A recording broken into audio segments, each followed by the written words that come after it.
Jabar juara juara korupsi. Semua pilkada apa semua kepala daerah banyak yang korupsi. Mungkin Kang Rudi bisa breakdown itu ya. Mangga Kang Rudi, silakan. Assalamualaikum warahmatullahi wabarakatuh. Sampurasun. Waalaikumsalam. Jadi saya sebenarnya yang memberikan judul kenapa Jawa Barat tidak pernah juara begitu ya kurang lebih. Karena saya waktu itu ditanya bagusnya apa ya. Saya bilang sekarang itu lagi musim kontradiktif ya. Jadi orang untuk dikenal tuh bikin sesuatu yang sifatnya disebut prank itu ya. Strategi bombastis ya membuat sesuatu yang dilebih-lebihkan atau sekalian dinihilkan untuk mengambil sebuah tema yang menarik atau menjadi eye catching gitu ya. Eh, Jawa Barat tidak pernah jadi juara itu sebetulnya tidak seluruhnya benar ya. Beberapa kali Jawa Barat itu jadi juara PON kok. Dalam pekan olahraga nasional itu kalau tidak salah Jawa Barat 5 kali jadi juara. Nah, namun Jawa Barat juara ini saya tergelitik oleh pernyataan Kang Emil kan ketika beliau jadi wali kota Bandung kemudian beliau menjadi gubernur itu diteruskan itu Bandung juara, Jawa Barat juara, dan mungkin kalau beliau juga jadi presiden Indonesia juara. Ya, ada yang mengatakan itu adalah doa. Ya, saya juga berdoa semoga Jawa Barat ini memang juara segala-galanya. Namun saat ini di beberapa fakta mengatakan bahwa dari sisi pemerintahan ya, jalannya pemerintahan, menurut data KPK itu sudah beberapa tahun terakhir ini Jawa Barat itu kepala daerahnya juara korupsi. Subang itu kepala daerahnya 3 kali berturut-turut diambil oleh KPK karena terindikasi korupsi dan memang korupsi. Kemudian dari Indramayu kan ya, kemudian yang terakhir itu dari Cianjur, bahkan sebelumnya itu wali kota Bandung masih sampai sekarang masih mendekam Pak Wali Kota Bandung, Pak mantan ya Pak Dada Rosada. Ini problem besar di dalam pemerintahan Indonesia, terutama setelah era otonomi daerah ya dan pemilu kada. Pemilu kada ini penghamburan anggaran menurut saya ya, penghamburan anggaran yang sangat besar. Nah, tiap daerah harus mengucurkan dana yang bisa dikatakan hanya untuk fiesta ya. Fiesta 5 tahunan memilih wali kota atau bupati, kemudian memilih gubernur. Belum lagi memilih uh, anggota dewan ya, Dewan Perwakilan Rakyat Daerah tingkat kabupaten atau kota, kemudian provinsi, belum lagi ditarik ke dalam tingkat nasional. Setiap yang mau nyalon itu ini sudah menjadi rahasia umum ya, harus punya modal kan, modal yang cukup besar, modal konkret ya untuk kampanye. Sekian orang kemudian menyokong. Ini maaf ya saya cerita tentang salah satu yang saya ikuti beritanya di Indonesia. Kebetulan pemilu pertama ya, pemilihan presiden itu. Jadi sekian orang pengusaha atau mungkin tokoh masyarakat atau yang punya power itu mendukung salah satu kandidat. Itu bukan sekedar mendukung, tentu saja punya kepentingan, dan bila menang itu nanti ada semacam hutang budi itu ya. Itu mengerikan sekali. Akhirnya kepala daerah, bupati atau wali kota atau gubernur yang memenangi kampanye itu, memenangi pemilihan umum itu harus mengembalikan modal. Salah satunya adalah dengan ya membagikan aset negara. Aset negara yang tadi dituturkan oleh Kang Pepet ya, salah satunya adalah gunung. Gunung di Jawa Barat ini cukup banyak karena adalah kebetulan Jawa Barat itu dulunya 150.000 tahun yang lalu itu kan ada gunung yang disebut Gunung Jayagiri ya, gunung yang maha besar, kemudian meledak itu 150.000 tahun yang lalu, kemudian bergolak, lalu tercipta anak gunung berikutnya yang disebut dengan Gunung Purba atau Gunung Sunda, meledak sekitar 50.000 tahun yang lalu. kemudian sisa kalderanya 3.500 tahun yang lalu mengering, yang cekungan Bandung itu ya. Tinggal cucunya itu yang namanya Tangkuban Perahu. Nah, warisan dari semua itu membuat Jawa Barat menjadi unik secara geografi. Di satu sisi dia rentan terhadap gempa karena tanahnya labil. Di sisi lain ia subur karena dari dulu disirami abu vulkanik yang memang menjadi pupuk yang terbaik. Ya. Nah, saya ingin melihat bagaimana kemudian gunung-gunung itu tidak melahirkan pada saat ini warga Jawa Barat yang super kreatif. Malah dalam beberapa hal di dunia teknologi dan pertanian, Jawa Barat itu tertinggal oleh Jawa Timur dan Jawa Tengah. Bahkan oleh daerah-daerah lain di pulau lain ya. Saya misalnya ketika akan membeli bibit anggur, itu belinya itu sampai ke Pasuruan, ke Cilacap, ke daerah yang lain. Padahal di Jawa Barat itu ada yang namanya Institut Pertanian Bogor. Dan kemudian juga ada Institut Teknologi Bandung. Dua institut yang menurut saya itu mandul.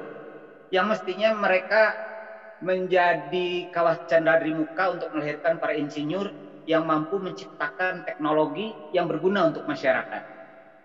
Dan juga melahirkan metode pertanian yang bisa meningkatkan intensifikasi pertanian maupun ekstensifikasi itu, sehingga kita tidak perlu lagi mengimpor sekian sembako, terutama yang sampai sekarang sangat bergantung itu adalah kedelai. Kedelai itu untuk tahu, tempe dan lain sebagainya, dan termasuk bahkan konon untuk oncom ya. Disebut konon itu, saya tidak pernah meneliti oncom. Nah, Bandung itu punya satu kekuatan kuliner, yaitu bakso Bandung, oncom Bandung, tahu Bandung, tempe Bandung, dan batagor. Itu tidak tersaingi oleh daerah manapun. Terbayang kalau Jawa Barat itu sampai sekarang tidak bisa memproduksi kedelai, jadi harus mengimpor selalu ke luar negeri. Menyedihkan sekali gitu ya. Padahal tanahnya itu subur. Karena dulunya bekas Gunung Purba itu ya, Gunung Jayagiri, lalu Gunung Purba. Nah, mungkin ini kehilangan kreativitas, sehingga saya melihat bahwa IPB itu harus benar-benar direformasi. Mahasiswa yang ke sana itu ya harus keluar, itu harus insinyur pertanian, itu ya harus ke sektor pertanian. Tapi tahun 2006 kalau tidak salah ya, rektor IPB itu malah dengan bangga mengatakan lulusan IPB kini diserap oleh sektor yang lain, hanya 35% yang kembali ke pertanian. Artinya apa? Ya, kemudian pertanian kembali ke zaman republik, dikelola dan diolah. Maka tidak salah bila kemudian Jokowi mengumumkan lagi bahwa tahun 2021 kita mengimpor beras mencapai 1,8 juta ton. Mestinya Jawa Barat sebagai daerah yang subur itu mampu menyangga, ya. Tetapi kemudian karena kesalahan strategi dalam pembangunan, termasuk bukan hanya menyeret gunung, tapi juga sawah dan tegal. Kita tahu bahwa yang namanya Karawang dan Rancaikek dulu itu adalah lumbung padi ya. Sekarang tahu sendiri bagaimana daerah Karawang telah beralih fungsi menjadi sebagiannya itu, bahkan mungkin cukup besar jumlahnya, menjadi kawasan industri, menjadi bangunan-bangunan. Lumbung padi di Jawa Barat barangkali tinggal di Aji Barang ya. Di Aji Barang masih agak luas, tapi Karawang dan Rancaikek tidak diharapkan. Sehingga wajar kalau Indonesia terus mengimpor beras. Lebih kesananya lagi mengimpor daging sapi, mengimpor yang paling mengerikan itu mengimpor garam. Di negeri bahari ini harus mengimpor garam ke Malaysia. Beras kita harus mengimpor ke Malaysia juga, selain Thailand dan Vietnam belakangan ini. Nah, kemudian Jawa Barat itu mestinya juga disebut juara, itu mampu melahirkan teknologi multiguna, teknologi yang berguna untuk masyarakat. Misalnya katakanlah pisau gitu ya, pisau stainless yang bagus untuk para ibu-ibu di dapur, lalu bagaimana juga mengolah minyak jelantah menjadi minyak bagus kembali, sehingga tukang-tukang bakwan, tukang dagang itu tidak memproduksi minyak itu lagi gitu ya. Bahkan lebih jauhnya lagi sebetulnya kita mesti bisa membuat mesin sulih dari POC ya, POC CPO, dari pokoknya mentah minyak dari sawit mentah menjadi minyak kelapa itu. Apalagi lebih jauhnya lagi dari lumpur menjadi BBM. Ya, dari lumpur menjadi BBM itu luar biasa kalau ITB mampu melahirkan peralatannya. Sayangnya sampai sekarang saya belum mendengar salah satu produk massal yang memang diproduksi itu diinisiasi atau para pemikirnya atau para perancangnya itu dari ITB. Sehingga ITB itu mandul sebagai teknologi terbaik di Indonesia ya, terbaik maaf, dan tertua gitu. Kenapa begitu? Saya melihat memang dari akar sejarahnya. ITB itu dibuat untuk mengabdi kepada Belanda, yaitu untuk masalah pertambangan ya. Jadi dikaitkan dengan pernyataan Kang Pepet tadi bahwa gunung-gunung, kemudian hutan lindung, Taman Marga Satwa, Taman Nasional didirikan oleh Belanda itu sebagai penanda dari kawasan pertambangan. Dari Sabang sampai Merauke itu sudah diteliti dari 1880-an setelah Perang Jawa. Perang Jawa itu perang Pangeran Diponegoro, perang Padri ya, Imam Bonjol, dan perang Nyadin, perang Aceh. Disebut Perang Jawa yang membuat VOC bangkrut. Dalam pada itu di Eropa sedang mulai ditemukan minyak bumi yang akan melahirkan revolusi industri gitu ya. Revolusi industri kedua. Nah, minyak bumi ini dibutuhkan, dan di Belanda punya pengalaman bahwa masyarakat di Aceh dan lain sebagainya itu panah-panah itu bisa memelesatkan api. Berarti di Indonesia ini, di kawasan Nusantara ini banyak sumber mineral. Maka dilakukan penelitian dari 1880 sampai 1940-an ya, penelitian tentang kawasan geologi Indonesia dari Sabang sampai Merauke, dan dibuatkan dalam bentuk peta kawasan tambang Indonesia. Kurang lebih 400 petanya itu. Mungkin lebih ya. Saya hanya pernah melihat beberapa saja, dan salah satu peta yang mengagumkan itu yang dibuat oleh Zhang Doji ya, JJ Doji. Saya kira Kang Pepet tahu ini ya, yaitu tentang gunung emas yang ada di Grasberg di Papua ya, yang kemudian dieksplorasi oleh Max Moran menjadi kesananya ya jadi Freeport ya. Penelitian itu dilakukan oleh Belanda itu dari Sabang sampai Merauke dengan memetakan 10 sumber mineral, dan ternyata cukup banyak di Jawa Barat dan lain sebagainya itu sudah dipetakan. Oh, ini ada minyak, ada minyak, ada minyak, ada minyak. Lalu ada emas, ada emas, ada emas. Nah, kawasan-kawasan yang sangat banyak hasilnya lah atau volumenya saat itu kemudian tidak boleh diganggu-gugat. Di zaman Belanda itu ditetapkan sebagai kawasan lindung atau Taman Marga Satwa atau Taman Nasional yang tidak boleh diganggu-gugat. Sebetulnya itu penanda kawasan pertambangan. Nah, lalu didirikan ITB. Untuk apa? Ya untuk mengeksplorasi itu. Eksplorasi pertambangan. Dan yang kedua dibutuhkan infrastruktur, yaitu rel kereta api ya, untuk menarik hasil pertambangan, rel kereta api menyusul. Nah, menjadi hal yang sepele saja bisa dipertanyakan seperti ini. Kenapa ke Ciwidey itu kan daerah gunung dan saat itu sepi penduduk.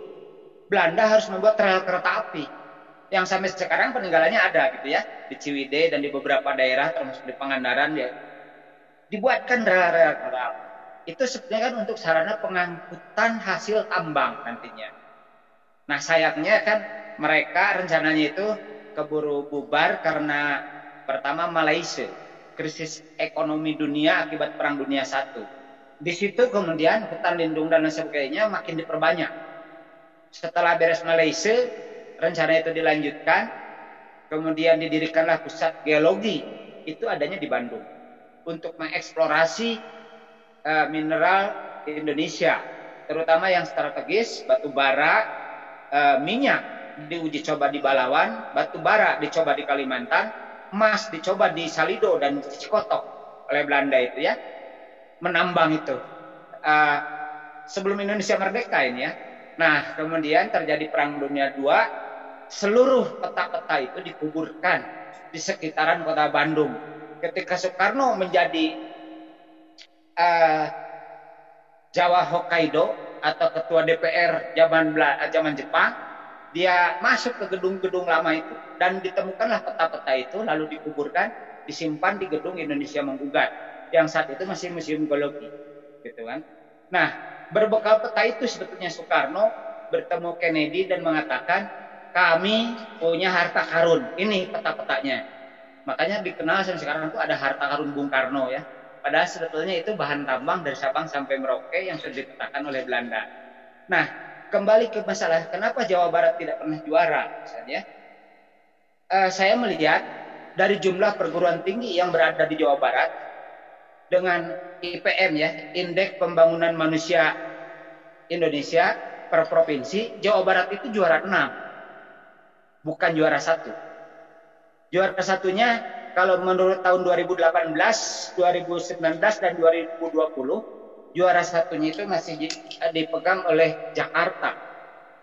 Kemudian setelah Jakarta itu IPM yang cukup tinggi, Jakarta itu mencapai 80 ya, 80 IPM-nya, sedangkan Jawa Barat itu 71. Kemudian setelah DKI Jakarta itu Daerah Istimewa Yogyakarta, Indeks Pembangunan Manusianya itu mencapai 79,53. Ini adalah sangat maklum karena di Jogja penerbitan buku tumbuh begitu subur dan murah gitu ya dibandingkan dengan Bandung. Penerbit dari Jogja kalau diajak pameran di Bandung itu ngarengkok, rada mikir 2 kali karena mahasiswanya tidak suka beli buku, dosen juga tidak begitu suka. Beda dengan di Jogja, mahasiswa itu karena mungkin belanja makan murah ya, mereka mengusahakan uang itu untuk beli buku. Dan penerbitan di sana tumbuh subur. Beberapa buku-buku yang sangat penting, terjemahan dari luar melimpah di Jogja. Sehingga kalau IPM Jogja lebih bagus dari Jawa Barat, itu bisa dimaklumi. Setelah DIY itu, IPM yang cukup bagus adalah Kalimantan Timur. Kemudian Kepulauan Riau, kemudian Sulawesi Utara, kemudian Riau mencapai 72,44, baru Jawa Barat 71,30. Sementara jumlah perguruan tinggi 1, ITB adalah perguruan tinggi pertama dan tertua ada di Jawa Barat, gitu kan ya, ITB.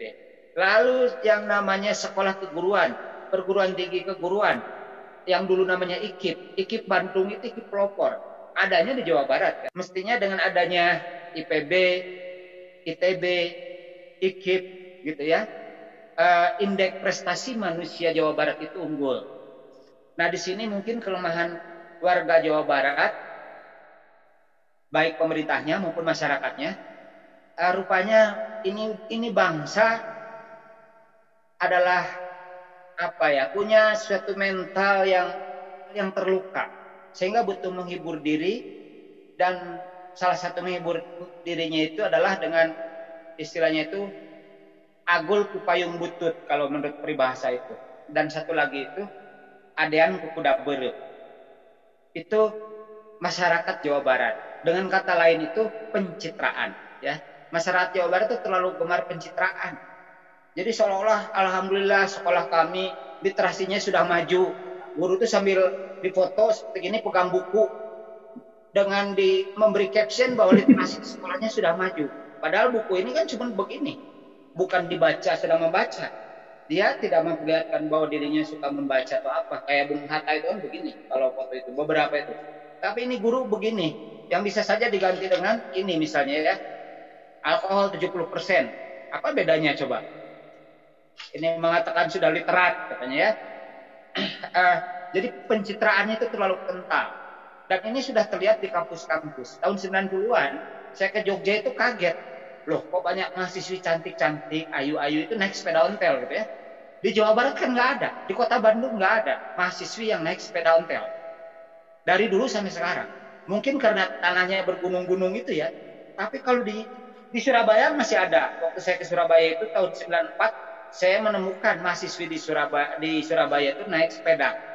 Kalau di Jogja itu 96 itu, di bawah reformasi itu masih banyak mahasiswi naik sepeda gitu ya ke kampus. Di Jawa Barat kan nggak ada, terlalu gengsi. Profesor di Jawa Barat itu sulit sekali. Kita cari profesor yang mau naik sepeda motor. Gitu ya. Lalu makan di warteg misalnya. Coba di Jogja, yang namanya Suminto Asayuti, temannya Pak Eka, datang ke Bandung aja gitu kan. Masuk ke kosan mahasiswa ke Ubah Budaya tuh di Serang itu. Dia seperti tidak berjarak gitu ya. Nah, sementara di Bandung tuh para pembesarnya itu menjadi agoni, menjadi dewa yang hobi berdebat di langit, bumi kebakaran, mereka terus saja berdebat. Menurut ini harus begini, menurut ini harus begini, tapi tidak melakukan tindakan. Tidak melakukan tindakan, sementara bumi terus saja kebakaran gitu ya. Jadi para pembesarnya agoni, kurang merakyat gitu ya. Nah, sehingga masyarakat Jawa Barat itu seolah-olah berjalan tanpa pembimbing yang nyata. Jadi mereka bergerak dengan naluri perut. Kalau ditanya atau apa-apa tuh, jawabannya adalah masalah perut. Gitu kan. Kenapa kamu membabat hutan? Ya ada lapar tuh kan. Jadi inilah yang menjadi problem itu ya. Gunung-gunung di Jawa Barat tidak dilindungi, jelas karena kita bukan negara komunis ya. Kalau negara komunis kayak di Cina kan nggak mungkin. Ini nggak boleh, nggak boleh, nggak boleh. Di sini itu siapa punya kuasa. Ini yang menjadikan sekali. Dan tradisi gunung, gunung A, gunung B, gunung C, gunung D itu melahirkan juga sungai masing-masing. Setiap sungai melahirkan logat berbicara, cara berbicara, langgam berbicara, sekaligus perkaumannya sendiri. Gunung Cisalak dengan sungainya, kemudian gunung Tangkuban Perahu dengan sungainya dan lain sebagainya itu melahirkan kehidupan masing-masing. Setiap orang ya, setiap daerah itu bisa hidup sendiri, bisa survive. Kerajaan-kerajaan di Jawa Barat itu ada 13 yang saya pernah tahu ya. Jadi yang namanya Pajajaran itu yang mana? Gitu kan? Yang namanya Prabu Siliwangi itu yang mana misalnya? Nyaris catatan sejarahnya itu nggak jelas. Berdasarkan satu versi misalnya bahwa yang namanya Prabu Siliwangi itu gelar yang disematkan kepada Wastu Kancana. Sebelumnya adalah Prabu Wangi, yaitu untuk Linggabuana, ayahnya Prabu Kancana. Linggabuana gugur dalam insiden bubat dengan Gajah Mada ya. Nah, sejak Wastu Kancana itu sampai Sri Baduga semuanya disebut Prabu Siliwangi. Jadi Prabu Siliwangi 1, 2, 3, 4, 5 entah keberapa lah mungkin ya. Nah, tidak menunjukkan bahwa di Sunda tidak punya sebutan Prabu Siliwangi 1, Siliwangi 2, Siliwangi 3. Bedakan dengan Sri Sultan Hamengkubuwono 11, 12, 13 dari mulai 1 Mas Sujoyono Prabu Hamengkubuwono 1 sampai ke Hamengkubuwono berapa ya sekarang, 12 atau 13. Hamengkubuwono sekian ada, bahkan Firaun saja ada, Firaun 1 sampai Firaun 16 yang ditenggelamkan di zaman Musa itu Firaun 16, yang di zaman Nabi Yusuf itu Firaun ke-8. Tapi Sunda itu tidak punya Prabu Siliwangi 1 itu yang mana, kecuali yang menurut satu versi itu Prabu Siliwangi 1 adalah Wastu Kancana dan Prabu Siliwangi terakhir itu adalah Sri Baduga gitu ya. Sri Baduga itu yang kemudian moksa karena diislamisasi oleh Sumedang Larang, oleh Banten dan kemudian oleh Cirebon. Nah, dari situ saja kemudian ketika ingin menghibur diri sebagai bangsa yang kalah, dia maka mengatakan sesuatu kata yang kontradiktif. Jawa Barat juara, padahal sebetulnya keropos. Saya kira saya agak bicaranya ke sana kemari ya, tidak pakai format, tapi mudah-mudahan bisa ditangkap benangnya, yaitu bahwa di Jawa Barat itu punya potensi, tetapi berdasarkan IPM ya, saya ingin tetap mengukur tingkat kehebatan itu manusianya, bukan infrastrukturnya gitu ya. IPM Jawa Barat saat ini tuh adalah urutan ke 1, 2, 3, 4, 5, 6, 7. Urutan ke-7 secara nasional. Padahal perguruan tinggi tertua ada di Jawa Barat, sekolah keguruan tertua atau IKIP Bandung juga adanya di Jawa Barat, dan Institut Pertanian adanya juga di Jawa Barat. Namun kenyataannya hasil-hasilnya itu tidak signifikan dengan ketuaannya itu. Demikian, terima kasih.